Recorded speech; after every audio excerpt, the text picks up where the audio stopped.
ప్రధాని నరేంద్ర మోదీని చూసి రేవంత్ రెడ్డి భయపడుతున్నారని కేంద్ర మంత్రి బండి సంజయ్ ఆరోపించారు. కాళేశ్వరం అవినీతిపై చర్యలు తీసుకోవడం లేదని మండిపడ్డారు. కేసీఆర్ కుటుంబాన్ని ఎందుకు అరెస్ట్ చేయడం లేదని ప్రశ్నించారు. విద్యుత్ కొనుగోళ్ల అవినీతిపై ముఖ్యమంత్రి రేవంత్ మళ్లీ వెనకడుగు వేస్తున్నారని బండి సంజయ్ అన్నారు. అన్ని కేసులను సీబీఐకి ఎందుకు అప్పగిస్తున్నారంటూ నిలదీశారు. రైతులు ఇబ్బందులు పడుతుంటే ప్రభుత్వం ఏం పట్టనట్టు నిర్లక్ష్యంగా వ్యవహరిస్తోందని విమర్శించారు. రైతుల అవస్థలు ప్రభుత్వానికి కనిపించడం లేదా అని సీరియస్ అయ్యారు.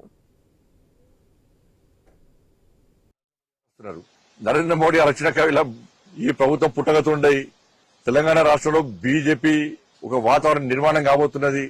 వెస్ట్ బెంగాల్ నుంచి తెలంగాణకు 10వ తారీఖు రాబోతున్నది. కాశ్మీర్ తుఫాను తట్టుకోలేక భయపడి రేవంత్ రెడ్డి ప్రభుత్వము కేబినెట్ మీటింగ్ పెట్టి ప్రజల దృష్టి మళ్లించడానికి ఇవాళ సిబిఐ పేరుతో మళ్ళా నాటకాలు ఆడుతున్నది. ఇవాళ కాళేశ్వరంలో ఎన్నికల ముందేమో కాళేశ్వరంలో 1,00,000 కోట్ల స్కామ్ జరిగిందంటే రేవంత్ రెడ్డి అన్నాడు. సిబిఐకి రాష్ట్రప్పుడు మాత్రం 9,000 కోట్ల జరిగిందాడు కాళేశ్వరంలో. ఇంకా మోటార్లు 300 మోటార్లు 1600 పెట్టారు.